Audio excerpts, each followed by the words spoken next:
Amen. Maraming salamat po sa atin lahat.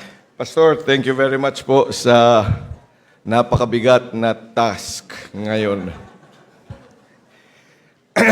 Mabigat po sapagkat nandyan po nakalagay na what you expect me to be talking about. At gagamitin po natin yung title na yan as also our outline. Faith, ano nga ba? Tingnan nyo kasi. Faith that drives. Yun, faith na nagbibigay ng sasakyan. Para magbigay. Amen. Para magbigay. Kaya pag-uusapan ho natin ngayon ay yung bulsa. Yung pitaka. Magkano pong laman ngayon yan?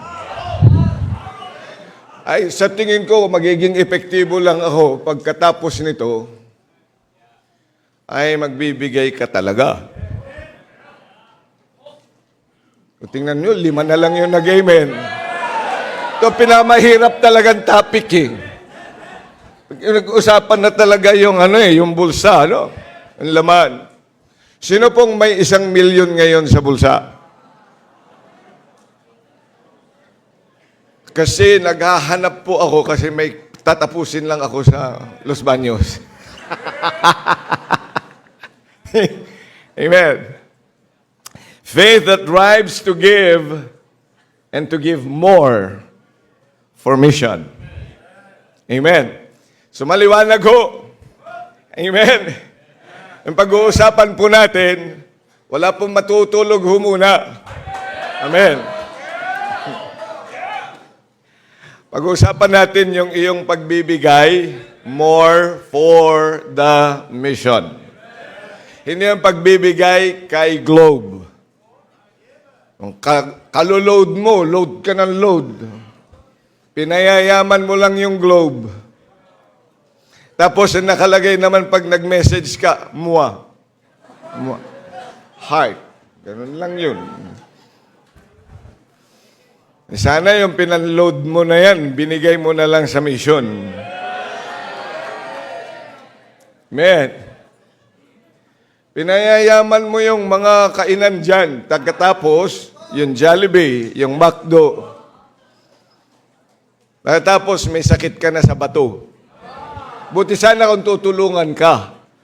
Pag ikaw ay nagpapa-dialysis na, tutulong ang McDo kasi suki mo sila. So, imbis na ibinili mo doon, sana bumili ka na lang ng manok at yan ay itinurbo mo. Sinama mo pa si pastor tsaka worker, di maayos-ayos pa. Tapos yung natipid mo, nilagay mo sa mission. Amen.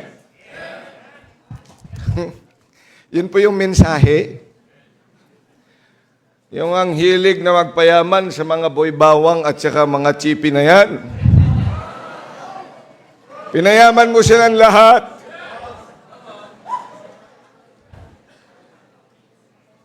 Kung yan sana ay hindi mo na ibinili at uminom ka na lang ng tubig, maisayos pa na.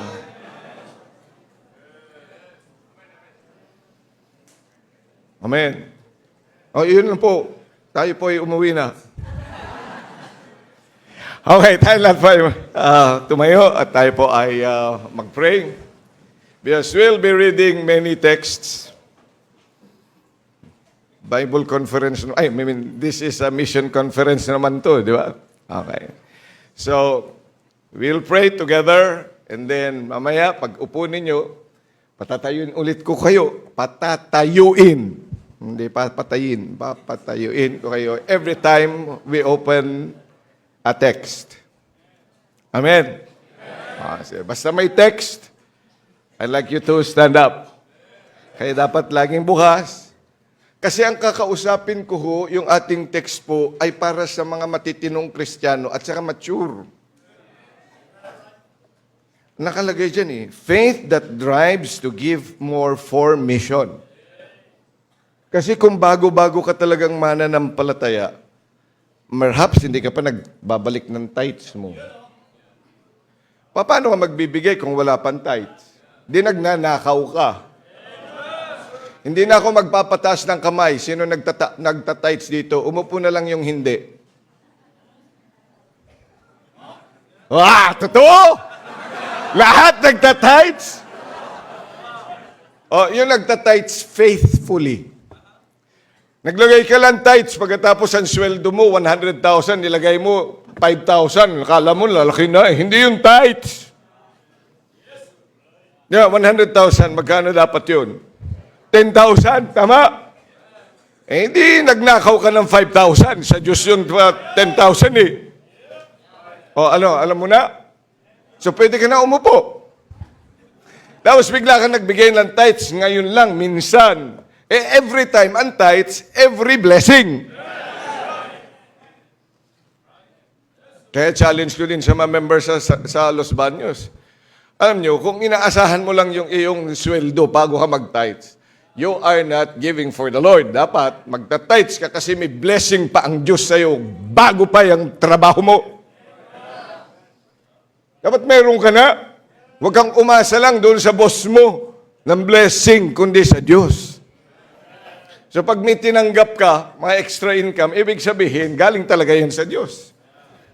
Amen? Hindi sa boss mo. Kasi sa Diyos yun eh. So kung ikaw ay nagtatights lang dahil sa boss mo o kaya dahil sa allowance mo, I think there is something wrong with your Christianity.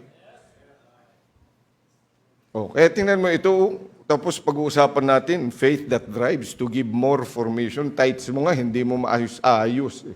Dapat matino ka muna. So kung matino ka, manatili kang nakatayo. Sa tithes. Amen? Okay. Pangalawa.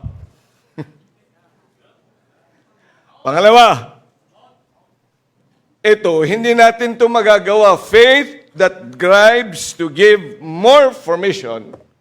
Pangalawa, kung ikaw ay backslider in heart. Kung meron ka pang reservation sa Diyos at saka sa Kanyang salita.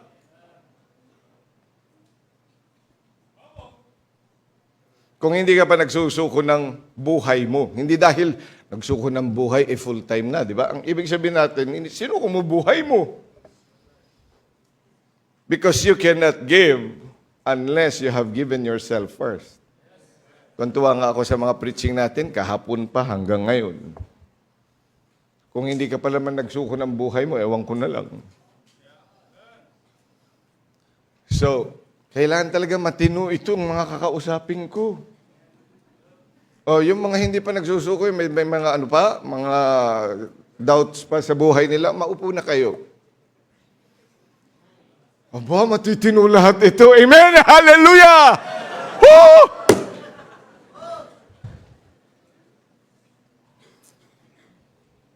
Pangatlo, na matino. Pangunahin niya talaga ay simbahan. Hindi yan pala absent.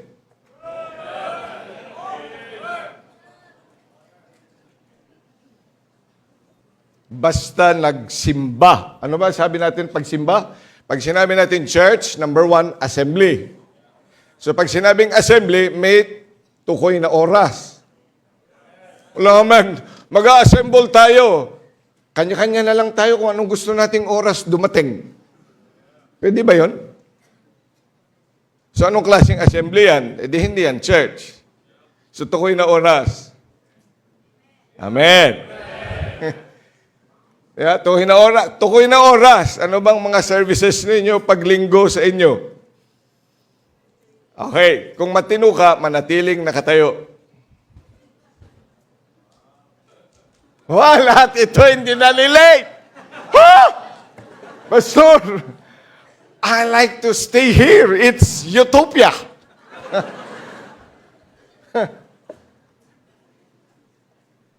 Pangatlo, tukoy na lugar. Pangalawa, tukoy na lugar pag church, di ba? Church.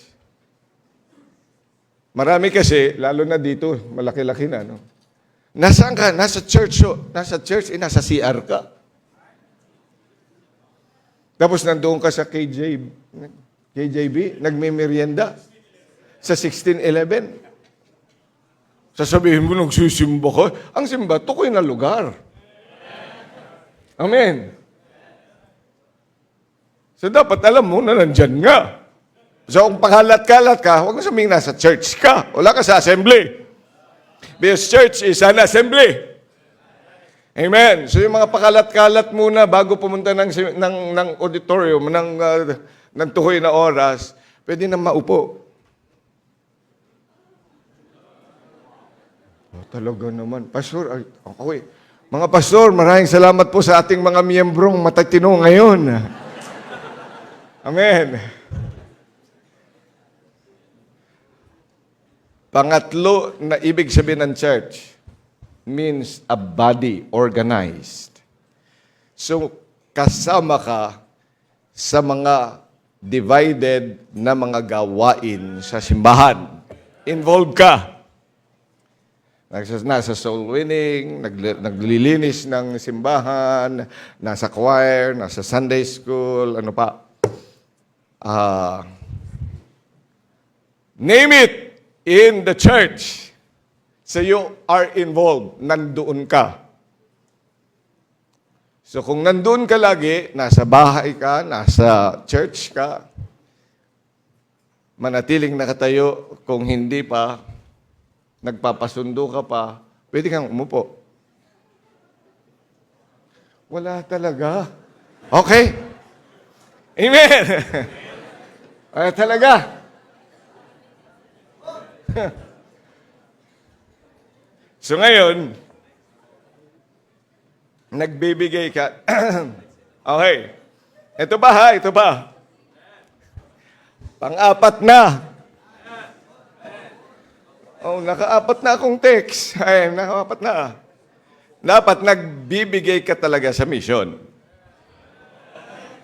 May faith promise offering ka lagi. Okay? Kung ikaw ay nagbibigay ng faith promise offering, manatiling nakatayo. Pero kung hindi pa, pwede ka na umupo.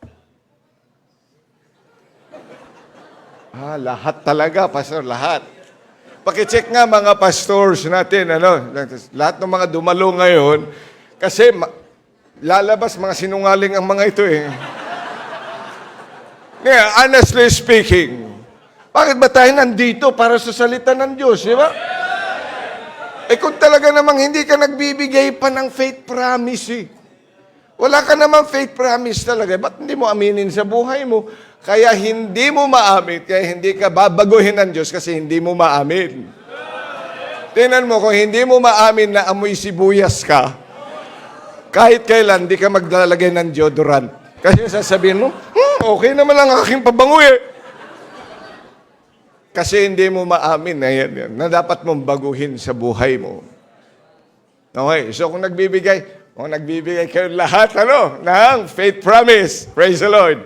Kasi ang topic natin, so this will make shorter my preaching. Kasi yan po. Kasi, eto na lang ho yun. Faith that drives to give more. It is the more for mission. So yung hindi lang minsan, hindi lang yung pare-pareho yung binibigay mo, but you give more. Yung nag-i-increase year after year. Magmula nung makilala ka sa Panginoon, natuto magbigay ng faith promise, nag-i-increase talaga ang iyong ibinibigay sa faith promise mo, manatiling nakatayo.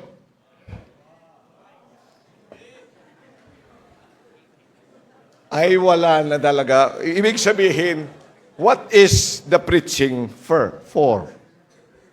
Kasi lahat naman pala tayo nag-i-increase.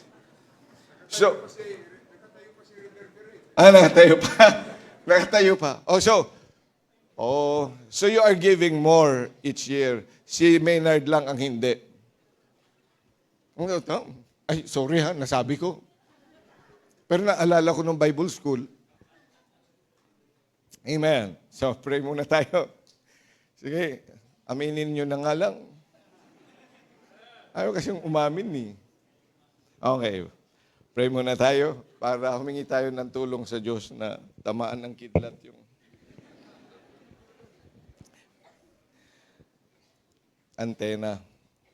Dakilang Diyos, kami po ay nagpapasalamat na may pagkakataon sa inyo pong salita. Hinihiling ko po na true to the things that we are supposed to understand, na magkaroon nga po kami ng pananampalataya na magtutulak sa amin para magbigay pa ng higit pa para po sa misyon. Sa totoo po, Panginoong Diyos, before we got saved, we have none. Walang-wala po kami. Pero marinig namin ang inyong salita, then we had faith. At kami po, Panginoong Diyos, nakakilala sa inyo, we were saved dahil sa narinig namin inyong salita.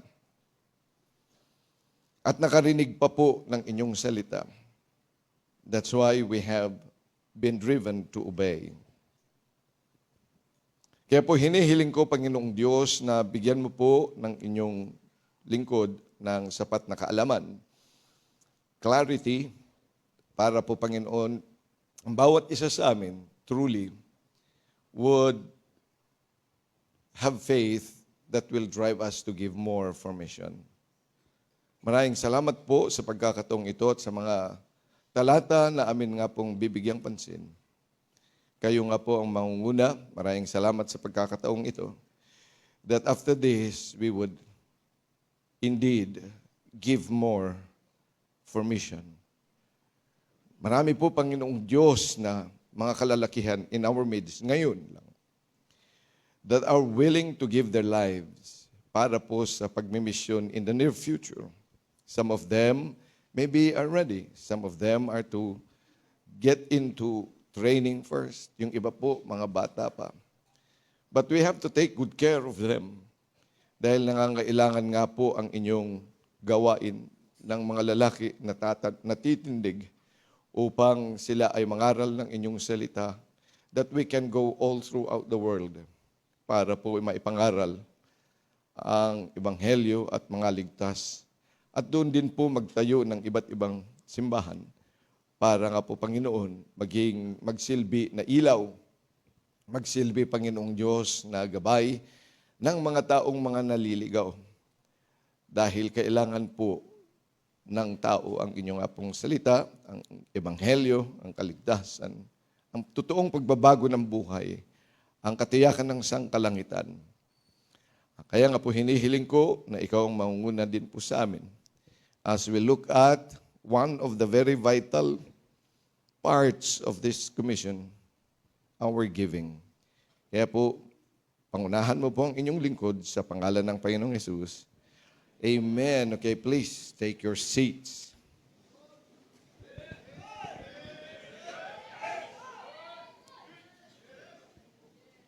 Alam po ninyo yung, sabi ko, ano ba yung faith that drives?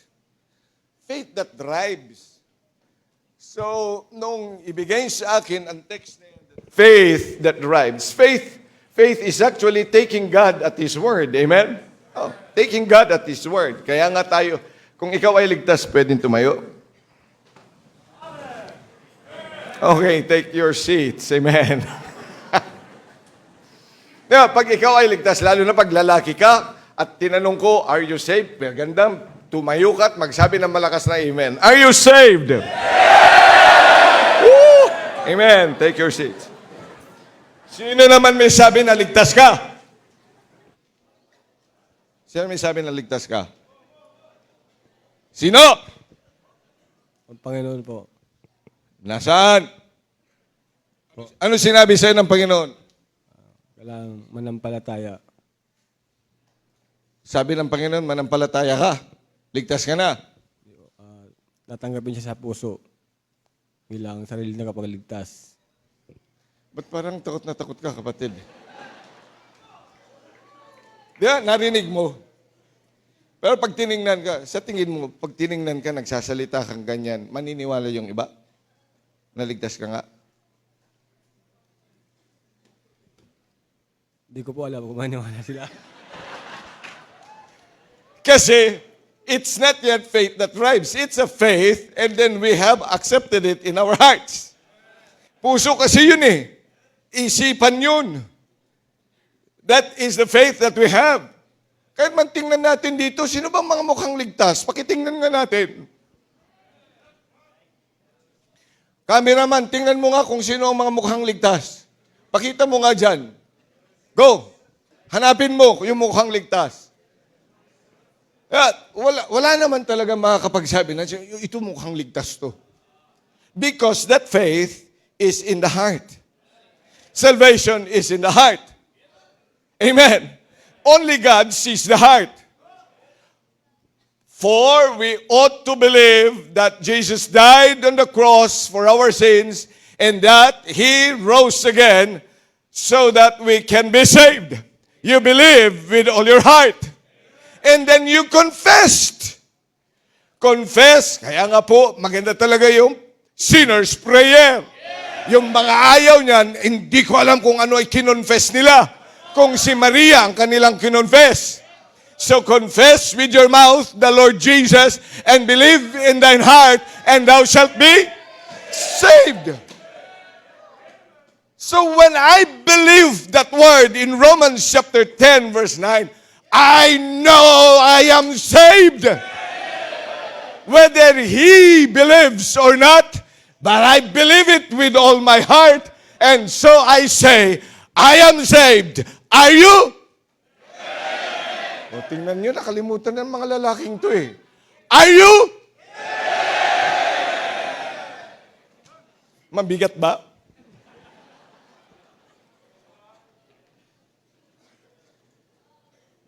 Hindi dahil sa, wala. Kasi sabi sa akin nun, patunayan mo nga naligtas ka. Ano bang gusto mong patunay na ligtas? Ay, ang Panginoon nga nagsasabi. Eh, sinabi ng Panginoon, ito, ano bang patunay ang gusto mo? Romans 10:9, ayan o. If you confess, I confess that, April 13, 1985.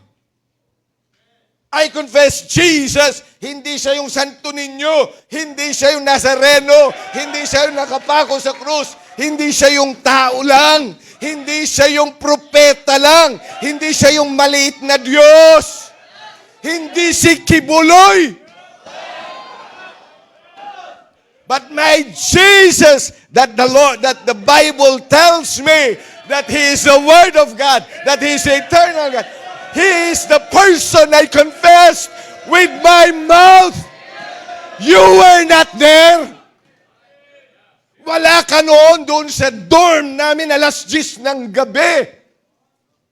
Doon sa ibabaw mismo ng aking second ng double deck, I was there. Alas 10 ng gabi, lumuhod ako. Kasi nga, sinabi sa akin, if you do not confess with your mouth the Lord Jesus and believe in your heart, you can never be saved. And so I confessed. And then he said, believe in your heart. Kaakibat din noon, in my heart I believe that He rose again. Ano ibig sabihin? When He rose again, ibig sabihin, namatay muna siya. Namatay at inilibing. That's the gospel. And that I believe with all my heart na sapat-sapat yun para iligtas ako. Anong patunay bang gusto mo?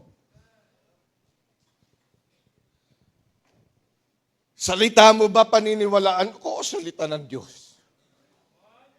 Sabi niya, oh, Diyos ka ba? Sige, kung Diyos ka, ikaw paniniwalaan ko. Kasi sabi mo, hindi mo makita sa akin pagiging anak ng Diyos. But I can tell you that this is, the King James Bible is the Word of God. And 41 years ago today, it did not change. Romans 10:9 is still the same. Amen? Ikaw naligtas. That was faith. That is really faith, taking God at His Word. Yan ang totoong pananampalataya kasi salita ng Diyos pinaniwalaan ko. Hindi lang dahil sa sinabi ni pastor. Hindi dahil sa sinabi ng soul winner. Kasi nung bata-bata pa tayo, sabi, sino may sabi sa'yo save ka? Si ano po, si brother Reverberate. Sinave po niya ako. Hindi ba, ganun tayo nung bata-bata pa tayo? Naniniwala tayo doon sa kanilang sinabi, pero tayo nga ho, ay mga anak ng Diyos, kaya kailangan, you tell them, get to the Word of God. Hindi ako nagsabi, ako lang ay nagpapasabi, at ayan sa salita ng Diyos! Because faith is taking God at His Word. And that is personal. But faith that drives. Well, I'd like us to look at Mark chapter 2, verse 11. Amen. Hindi sila tulog. Mark chapter 2, verse number 11. This is the case of a paralytic man. The case of the paralytic, alam natin yung istorya niyan. Hindi makabangon, hindi makalakad, kaya binuhat na lang siya ng 4 na tao. Tama ba ako? Pagkatapos, sabi ng Panginoon sa kanya, Mark chapter 2, doon sa verse number 5, ano sabi nga? When Jesus saw their faith, He said unto the sick of the palsy. Nakita niya ang pananampalataya nung 4. Naniniwala kasi yung 4 sa Panginoon. Pero sa tingin mo ba yung palsy naniniwala sa Kanya?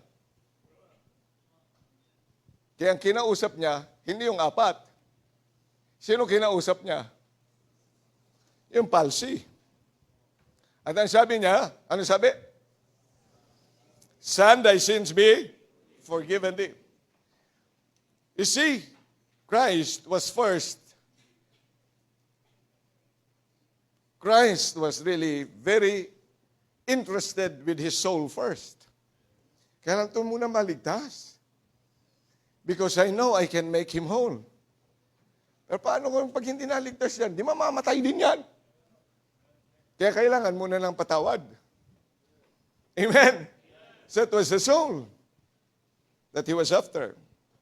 Well, tingnan yun. And after that, verse number 11. I say, basahin muna natin verse 10. But that you may know that the Son of Man hath power on earth to forgive sins, He saith to the sick of the palsy. Diretsahan niyang kinausap ngayon, yung hindi makatayo, yung hindi makagalaw. And then anong sabi niyan? Arise and take up thy bed and go thy way into thine house. Take your seats. Palsi ka. Alam mo, pakiramdam mo. Tapos kinausap, hindi man lang sinabi ng Panginoon, hindi man lang niya sinabi, oy, tulungan ninyo para makatayo. Nasaan ang pakiusap ng Diyos? Doon sa mismong bisakit. Hindi ba alam ng Panginoon that I was here for many years, I cannot stand? Pagkatapos personally, sabi niya, ikaw, tumayo ka! Walang tumulong sa kanya. But because of the word of Christ, arise!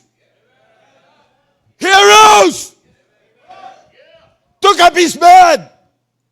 And followed. Kaya sila namangha doon sa milagro. Faith that drives. It really is faith that drives, that you hear the word and do it. That is faith that drives. Imposible hindi ko pa ginagawa ito sa tanang buhay ko. Totoo, hindi yan ginagawa sa tanang buhay mo. Pero magagawa mo by faith that drives. Kaya tinanong ko yung hindi ka talaga nagbibigay ng iyong tithes. Pero tithes ka naman pala eh.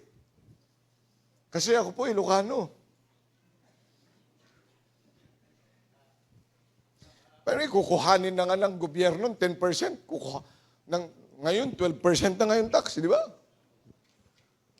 Kukuhanin ng gobyerno. Pagkatapos ay, sabi, ipapatayo ng school building. Yun naman pala, wala namang school building. Yung ipinangakong 22,000 ay 200 lang pala ang naipatayo. Sabi, biro mo yan. Nagtatax tayo sa kuryente, ha? Magkano kinukuha ng gobyerno sa kuryente natin? Sa kuryente dito sa San Pedro, magkano po kuryente nyo? 500,000? 200? Yung 200,000. Sa amin, pumapalo din ng 100. Di magkano tax nun? Napunta doon dapat sa school building pero hindi nga napatayo. Ang napatayo, mga mansyon ng mga kongresista at saka mga kontraktor. Yung flood control pa nga. Oh, yung sa tubig, magkano din sa tubig. Kaya nagsasabing, hindi naman kayo taxpayer, kahit exempted ako sa tax, yung mga binibili ko dyan, may tax!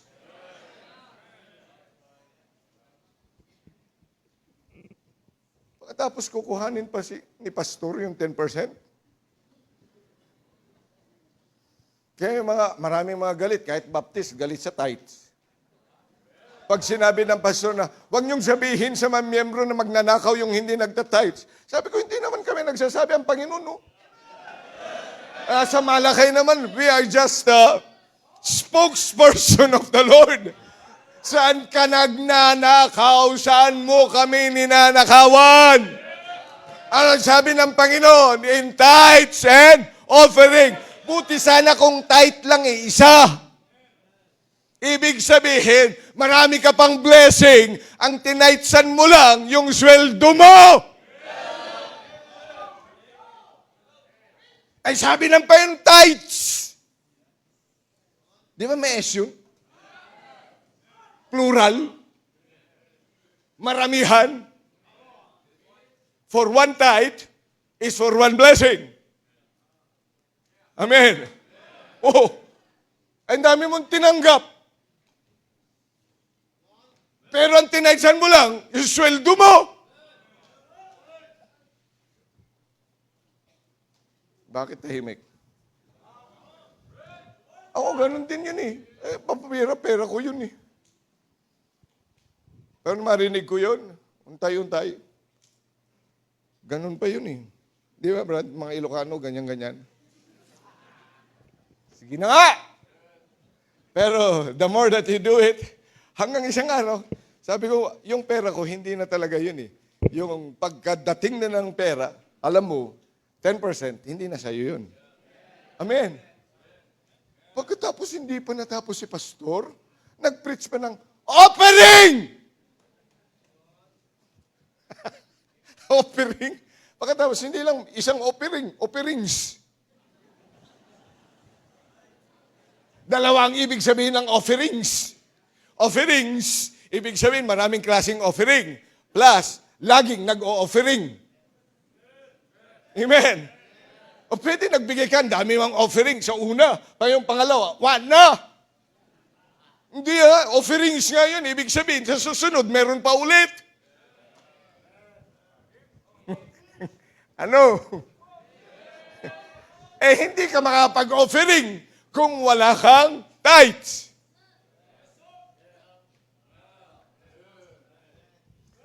Kasi pag sinabing offering, galing sa'yo. Tithes, galing sa Diyos. Diba? In-explain na sa atin yun eh. And I remember that right.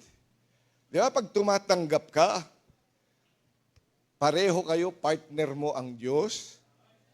Amen? Kapartner mo ba ang Diyos sa iyong trabaho? Sa lahat ng bagay sa buhay mo, kapartner mo ang Diyos? O hindi dapat hatian kayo ng mga tinatanggap mo. Hati. Ang hati naman natin sa Panginoon, sabi niya, hindi naman 50-50. Ang sabi ng Diyos, 10 and 90. 10 lang sa akin. Bagay mo sa church. Yung 90 sa'yo na yun. Amen. Kaya kapag may 1,000 ka, magkano sa Diyos? 100. Magkano sa'yo? 900. Sino mas malaki pera? Ikaw, di ba? Ang Diyos 100 lang sa kanya. Ang bahagi niya. Ngayon, doon sa 900, doon ka kukuha ng pang-offering kasi galing na sa'yo yun. Ikaw na mag-decide. Anong dinicide mo? Kaya nga doon sa church, may love offering para sa soul winning. That's mission. Amen. Kaya may faith promise para pa rin sa mission pero hindi gagamitin sa simbahan. Ewan ko lang kung gano'n ang mga pastor din. Bakit ginagamit nyo din ng faith promise offering nyo? Sana ay... Okay, anyway. See, hindi naman natin ginagawa yan. Amen? Pero ang faith that thrives, pag narinig mo na salita ng Diyos yun, then it will drive you to do it. Imposible, hindi mo kaya. The paralytic, the man for 38 years na nandoon, naghihintay ng himala doon sa pool of Bethesda. You should have read that in John chapter number 5. Biro mo yan, 38 years na nagganon ang kanyang buhay. Naghihintay. Nagko-crawl mag-isa para ang tawag niya, pagka-ripple nung tubig doon sa pool of Bethesda. Kung sino yung mauuna, siya ang gumagaling sa kanilang mga masakit. Maraming may masakit din doon na kayang-kayang tumalon at kayang-kayang tumakbo. May sikot siguro yun sa utak yung iba. Kaya nakakauna sila. Pero sabi nga ng Panginoon, gusto mong gumaling? Oo, noong ko pa pero wala nga akong kakayanan. Pero nung sabi ng Panginoon, hala, tayo! Take up your bed! Meron pa siyang kinausap na iba? Hindi! Siya lang! So that was faith that really drives him. Imposible! Hindi ko kaya! I was here, I was reared for 38 years! But I'll do it! And he stood up. Mas matindi pa. Tandaan niyo yung bulag sa John chapter 9? Anong ginawa ng Panginoon? Born blind. Kumuha pa siya ng dinuraan pa niya yung putik. Pagkatapos nilagay pa dun sa mata niya. Tapos anong utos niya dun sa bulag? Pumunta ka sa Siloam. Pambira, bulag ako! Panginoon, bulag na nga ako, nilagyan mo pa ng putik, papupuntahin mo ako doon sa river. Hindi ba adding insult to injury? Doble-doble yun, Panginoon, Pinanganak na akong bulag. Kahit kailan wala akong nakita. Hindi ko alam ang mga pupuntahan. Dinala lang ako dito para mamalimos. Tapos tatakpan mo pa yung mata ko ng putik. Siguro kung Pilipino yun, nagsabi na, ay putik.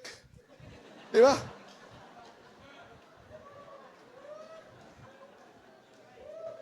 Ano to, pinagluloko nyo ako? Pero tingnan nyo. What was the intention? Ang sabi lang ng Panginoon, go and wash to Siloam. And he went. Hindi pa nakakarating. Nakakita na. That was faith. That drives. Yun ang totoo. Things that we do not normally do. Dahil nakita natin sa salita ng Diyos. Dahil narinig natin sa salita ng Diyos. Okay. Sige, pikit mata. May putik pa. I'll do it. I'll give more for mission. I'll give more for mission.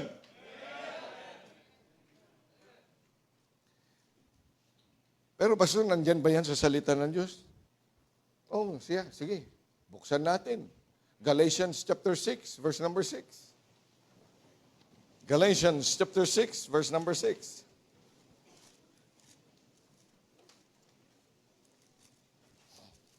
Galatians. Ba, nawawala yung Galatians ko. Okay, chapter 6, verse number 6. Let him that is taught in the word communicate unto him that teacheth in all good things. Wala namang giving dyan, pastor. Communicate. The word communicate is to give. Tinuturuan ka, then you communicate sa nagtuturo. Kaya tingnan nyo, alam nyo sa education, 70% of the tuition should go to the teacher. Oh. Kaya nga may tuition kasi dapat yung sweldo ng teacher, 70% ng tuition mo. Pero tingnan nyo sa academy, hindi 70-30, Yung 30% dun sa tuition mo, sa binibigay mo, yan ilalagay sa development sa eskwelahan. Pero yung 70% dapat sweldo. Kaya yung mga nag-aaral sa academy, pagkatapos hindi ka ewan ko na laang sa'yo. Uutangin mo pa. Lalo mong pinapatay yung mga teacher. Hindi na nga 70% para sa mga support eh. Pero dyan sa mga schools, kaya ganun kataas eh. Sa mga private schools, kaya ang tataas kasi 70% dapat pumunta sa mga teacher. Ano tinuturo lang nila? Math, science, English. Tuturuan ka ng kung ang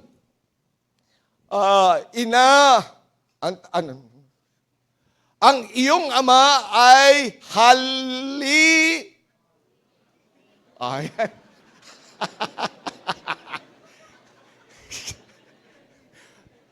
ang ina ay siyang ilaw ng tahanan, ang ama naman ang halimaw. Di ba? Tapos babayaran mo na sila 70% of that, sa kanila yun. Mga halimaw na yan.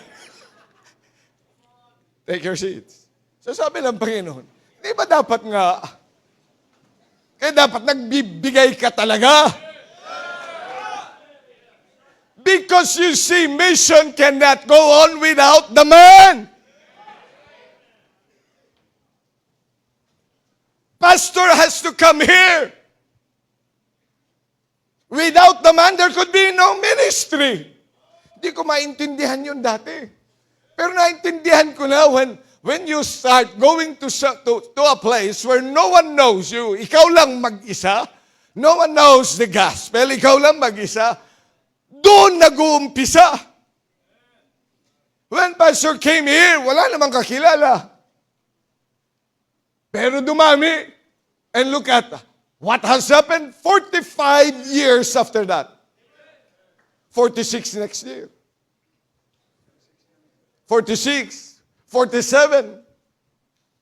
Walang Los Baños kung wala daman. Wala yung mga simbahan na meron tayo ngayon. Without that man.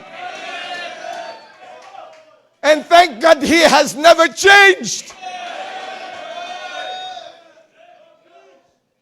I could not be here without that man.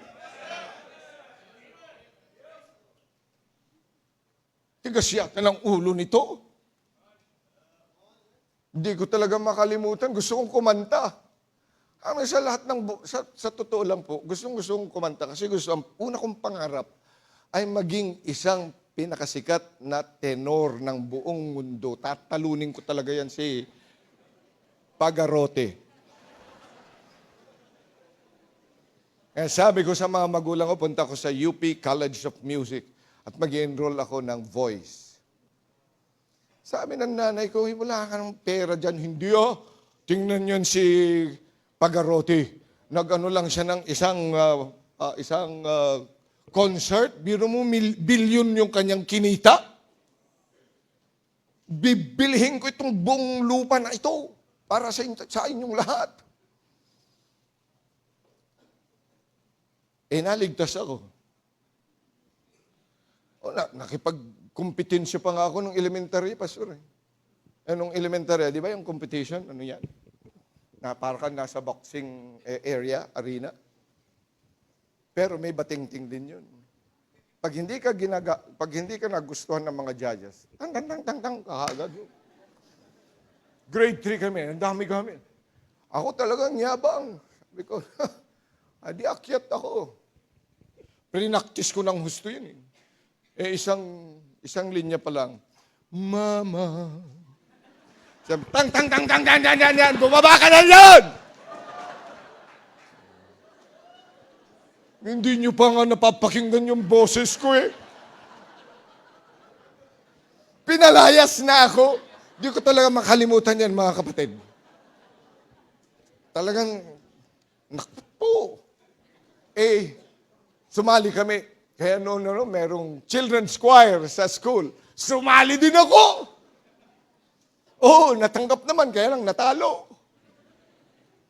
High school, di ko rin makalimutan yan, nalaman ko na bawat honor student mayroong double quartet.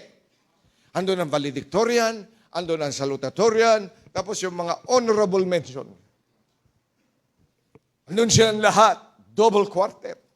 So taon-taon yun nakikita ko, pagkakataon. Kasi sumali ako ng high school choir, hindi ako tinanggap. Honestly speaking, hindi talaga ako tinanggap. Sabi, ang ganda-ganda ng boses ko eh. Bakit hindi kayo mapaniwala? Hindi ako tinatawanan. Mga judgmental kayo eh. Uwi na ako! Hindi ako tinanggap. Pero, pag-asa ko na, first year, nag-honor ako. Second year, honor pa rin. Third year, nag-first honor. Fourth year, wala na silang lusot. Kasama ako diyan. Valedictorian eh. Tapos, dumating si principal. Sa Grab, sabi niya, okay, we will change our format this year. We will not have double quartet this year. Biro mo yan?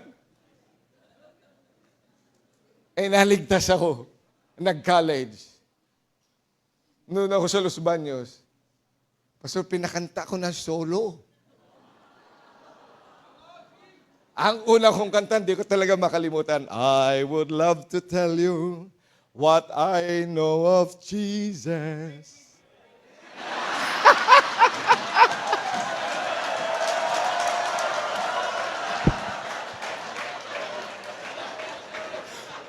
Since I found in Him a friend, so strong and true.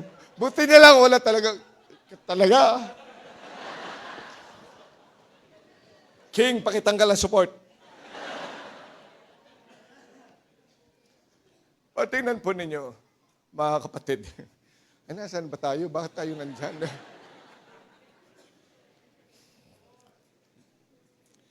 Nung maintindihan ko, yung mga pagtuturo na yan, kailangan ng support.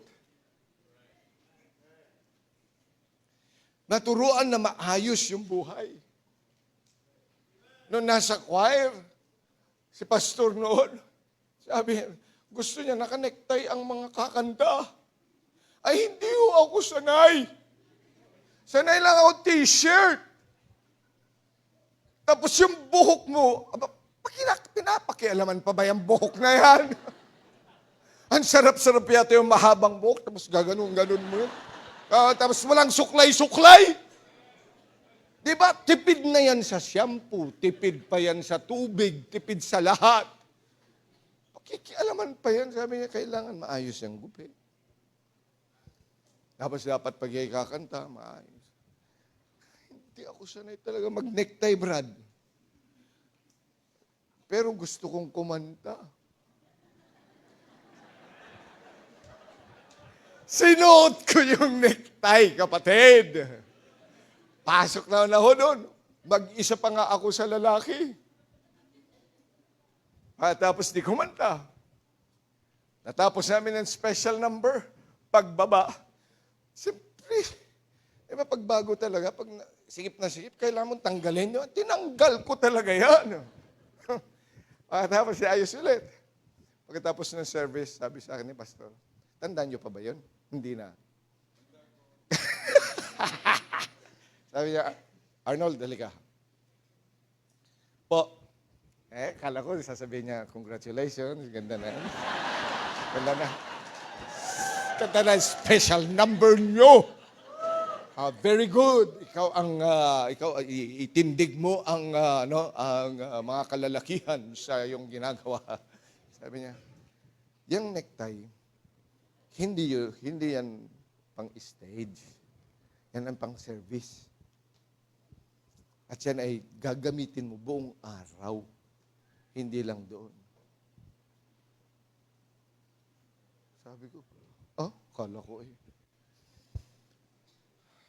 So, binalik ko ulit yan. Hindi ko na talaga tinanggal buong araw. Susunod na linggo, ganun ulit, kailangan ilagay. Nasanay, mga kapatid, kaya kahit nung sa swimming, nag-swimming kami, hindi ko na tinanggal.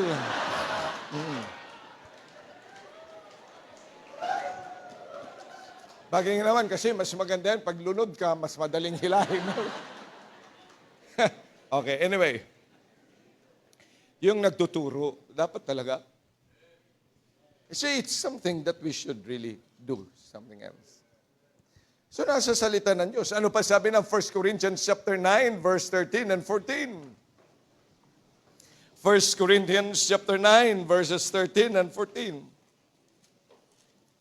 1 Corinthians chapter 9, verses 13 and 14. Let's read all together. Ready? Go.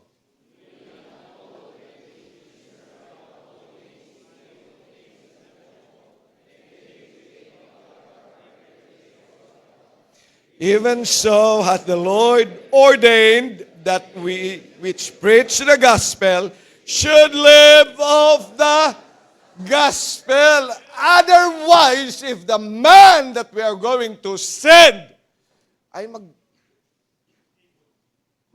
mag-aabon talaga yan. Mag-aabon-abon yan. Magtatayo yan ng farm. Magbi-business talaga yan. Kasi wala na silang makuhanan eh. Kaya nga ho, dapat talaga, may kasamang pera yun. Amen? Kaya naman yung iba rin ay takot na magsuko ng buhay kasi wala naman talagang pangako sa amin nun eh. Tanda ko nung ako rin eh. Mag-full time, nung nag-resign ako, tapos sinabi ko din sa mga magulang ko, bakit baka? Sabi, sinong magpapalibing sa'yo? Tay, nagsusuko ako ng buhay, hindi po para mamatay. Yun ang unang tinanong talaga, sino daw magpapalibing sa akin?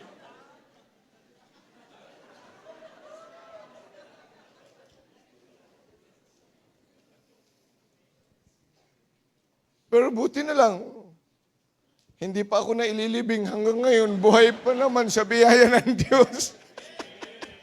Amen. Okay, take your seats.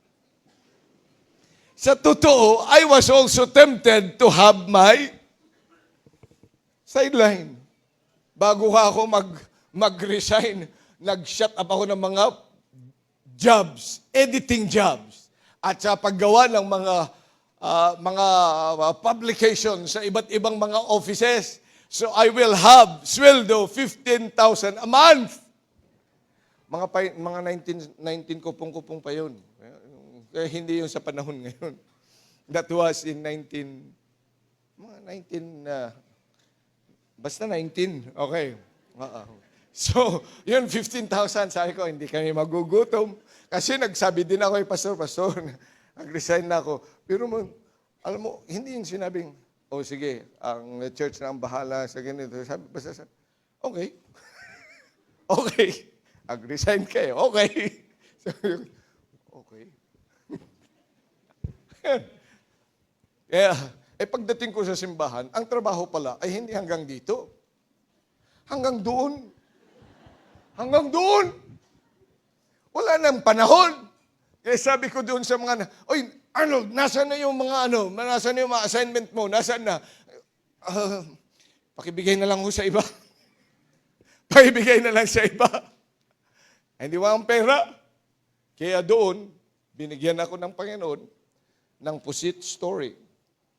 Isang araw, sabi ng misis ko, pagpunta ko sa school, walang ulam. Huwag maghahanap.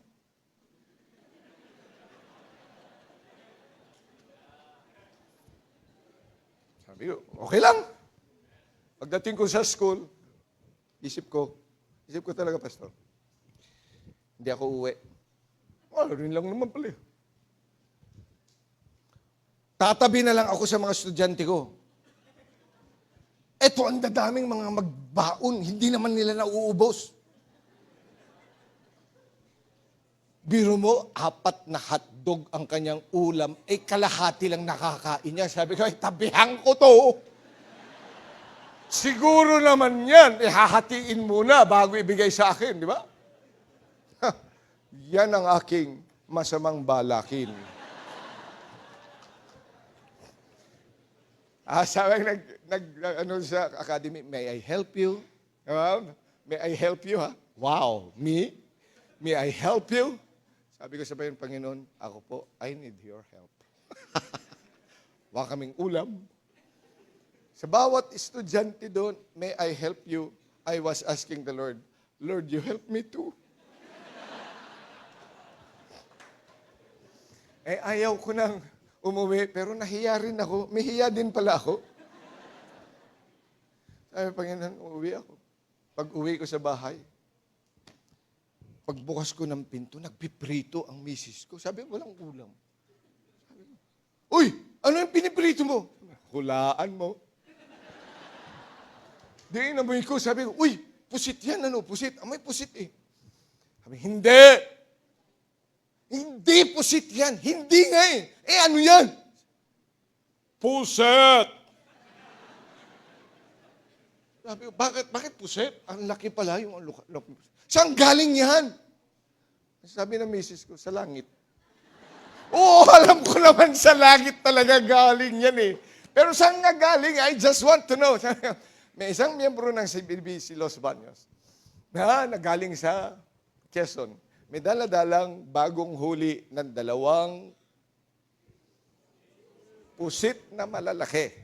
At ang nasa isip, nasa bus pa lang, nasan kaya sina Brother Arnold ngayon? Quezon. Nasan kaya sina Brother Arnold? Hahanapin ko. Hinanap, narating ang bahay. Ang pusit, naroon. Kaya magmula nung araw na yun, mga kapatid, sabi ko, praise the Lord. Talagang ang Panginoon ay nag-feed sa kanyang mga nagsusuko. At nakikita ko doon, kung hindi ako magpapagamit din para sa iba, gagamit naman talaga ang Panginoon ng iba eh. Nandyan ka na. Oy, Andiyan ka na. Hindi ka naman tinatawag na mag full-time na pumunta sa mission. Pero nandyan ka. At kahit yung mga nag-full-time, dapat marunong kang magbigay. Hindi tayo exempted. Ibinigay ko na yung buhay ko, wala na akong ibibigay pa. Ang bira. Binigay mo pala yung buhay mo eh. Dahil pag basta mayroong blessing, ibigay mo sa gawain ng Diyos. Huwag mong sarilinin. Because you see, that is the will of the Lord. To give, para suportahan, and to give more. And this is now the main message. To give more. So how can I give more? 3 things. Number 1, mabilis lang tayo. Deny yourself. Tandaan nyo yung Sariphat woman. Sabi niya, kakain na dapat kami. Pero sabi ng Panginoon, stay put ka muna. Bigay mo muna. Kakain ka rin naman. What is that? Denying ourselves. Imbis na magpa-load ka, imbis na bumili ka nito, imbis na bumili ka dyan, ibigay mo muna. Give more. You know, we have to learn to deny ourselves with some of the comforts that we have. May mga nakasanayan tayo. Hindi ka naman mamamatay kapag yan ay hold in abeyance mo muna. Yung hindi mo muna gagawin, ibibigay mo muna yan para sa gawain ng Panginoon, para sa mission. Giving more! Denying more of yourself. Pwede namang may mga alternatibo pa. At maaaring makatipid ka doon sa alternatibo, but you have to give more, and still you can fill up your need. Hindi ba sinabi ng Panginoon to deny ourselves? Pero kung minsan, hindi naman natin dinideny. Nasanayan ka na kasi sa buhay mong ganyan. Kaya hindi mo maibigay. Kaya nga, magtanggal-tanggal ka. Tanggalin mo muna yung kaliwa mong, kanan mong ano dyan, dito mo muna ilagay. Ngayon, kung gusto mo naman, ay di, medyo manipis lang para yun, dalawa. Magtanggal-tanggal ka talaga ng mga shampoo. Araw-araw ka na nagsashampoo, kalbo ka na. Di magtanggal ka kahit gawin mo man lang sanang 1 beses. Tipid ka pa. Di ba, Brad? Lalo ka na, siguro. So, minsan may mga pagkain din tayo. Gusto natin, busog na busog. Dagdagan mo na lang ng tubig. Tingnan mo, isang araw, wala ka ng fats. So, deny yourself to give more. Amen? Second, die daily. Ano sabi ng widow woman? Diba, binigay niya buo. Ibig sabihin, wala na siya para sa sarili niya. We can give more if we know how to die daily. Bakit die daily yun, Pastor? Siyempre, wala na para sa kanya eh. Ano ibig sabihin? Hindi siya kakain. Binigay na niya yung 2 mites. That is all her living. Pero nakapagbigay sa Panginoon. Yun, tahimik lahat. Die to self. Pero naniniwala ka naman sa salita ng Diyos. Amen? Ay, utos nga din yan eh. We need to die to self. And then third, sabi ko sa inyo, mabilis lang eh. Time na ba ho ako? Oh, mamayang 1 o'clock pa. Okay. Give as giving to the Lord personally. Tandaan niyo yung woman who broke the alabaster box. Diba yung bigay niya, diretso sa Panginoon? Kung minsan kasi, pag nagbigay tayo sa mission, sino yung binibigyan ko? Yung tao. Kaya may reservation. Pero kung nakikita mo na, it's just like the women in Luke chapter 8, that they ministered Jesus with their substance para magawa niya yung ministry niya.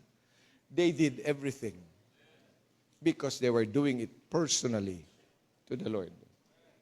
Ano sa pagbibigay, attitude talaga yan. Pag binigay mo, Panginoon, para sa iyo yan. Hindi talaga kay para preacher ganito, si preacher ganyan, hindi doon sa kanya, kundi sa iyo. If you make it more personal and develop that vision in your giving, I believe with all my heart that we have now the faith that drives to give more for missions. Let's all stand up, please.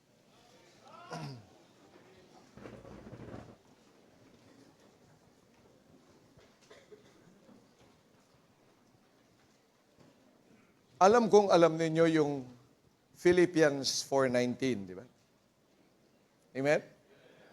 Ano yung 4:19? For my God. Pero tandaan mo, yun ay sa mga nagbibigay ng faith promise. At hindi lang yung nagbibigay. In fact, yung nagbibigay more. O, sa 15 and 16, makikita niyo yan, that the Philippians gave at the beginning of the gospel kay Apostle Paul. Pero sa 16, he said, and you again gave.